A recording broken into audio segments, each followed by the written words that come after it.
কবজ করলাম, কোনদিন এমন সমস্যায় তো পড়ি নাই। আল্লাহ বলে আজরাইল কি সমস্যা? আজরাইল বলে আয় আল্লাহ তাআলা, এমন এক বান্দার জান কবজের মৃত্যুর পরোয়ান আমি আজরাইলকে দিয়েছেন, সব ঠিক আছে, কিন্তু মৃত্যুর স্থানটা তো এখান থেকে হাজার হাজার মাইল দূরে। আপনার এই বান্দা এই অল্প সময়ের মধ্যে কিভাবে হাজার হাজার মাইল দূরে পৌঁছাবে? যে যুগে নাবিল কোচ ছিল না, হানিফ কোচ ছিল না, ডিসকভার ছিল না, পালসার ছিল না, হেলিকপ্টার ছিল না, বিমান ছিল না, রকেট ছিল না।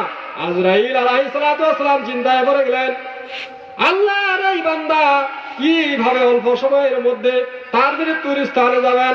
আল্লাহ তাআলা বলেন, আজরাইল চিন্তার কোনো কারণ নাই, বান্দাকে আমি তার মৃত্যুর জায়গায় কিভাবে নিয়ে যাব এ চিন্তা আমি আল্লাহর, তুমি শুধু তার সামনে তোমার ভয়ঙ্কর আকৃতি নিয়ে একটু দাঁড়াও।